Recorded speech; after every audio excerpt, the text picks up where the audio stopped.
Welcome to labpedia.net।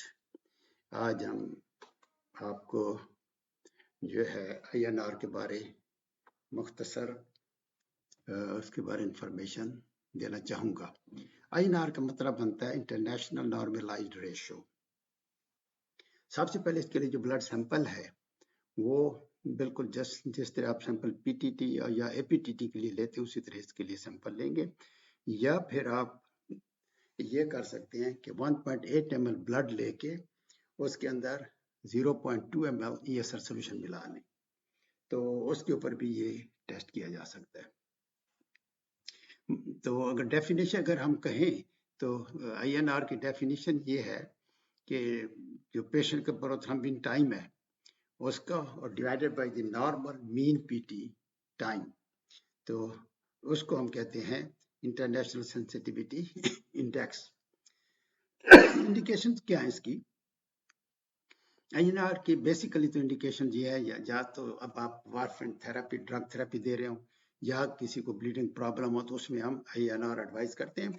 इसकी list मैंने indication की पूरी वेबसाइट labpedia.net पे दे दी है। फिर आ जाती है पैथोफिजियोलॉजी के पैथोफिजियोलॉजी ऑफ कोआगुलेशन क्या है, ये सारी यहाँ पे डायग्रामेटिकली रिप्रेजेंट कर दी है, जिसके अंदर इंट्रिंसिक पाथवे है और एक्सट्रिंसिक पाथवे है, and ultimately there is common pathway. फिर वास्कुलर इंजरी की वजह से क्या क्या पॉसिबिलिटी हो सकती है, vasoconstriction, platelet adhesion, aggregation and activation, release of tissue factors. उसके बाद जो है INR के बारे में दोबारा आपको बता दूं, ये मैंने यहाँ पे डायग्रामेटिक भी रिप्रेजेंट कर दिया कि INR बराबर है या equal to prothrombin time of the patient divided by prothrombin time of the reference range, excuse me. तो उसके बाद आ जाता है कि नॉर्मल INR। नॉर्मल INR जो है अगर 1 हो तो it represent equal to normal clotting time. अगर INR 2 हो represent twice the normal clotting time.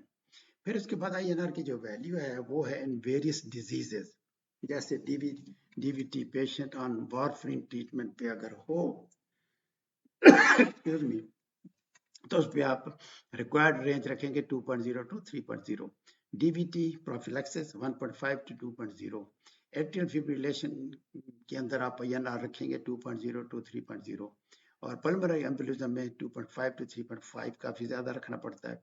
Orthopaedic surgery में अगर रिक्वायर्ड हो तो फिर 2.0 to 3.0, प्रोस्थेटिक वेल प्रोफिलैक्सिस में 3.0 to 4.0, ये और से भी हाई है। अगर आपने prevention ambulance in patient in atrial fibrillation तो 2 to 3। तो ये फिर उसके बाद मैंने बता दिया PT values in various diseases, और उसके बाद वारफेरिन थेरेपी जो है आप कब देते हैं जिसके लिए हमें INR करने की जरूरत पड़ती है।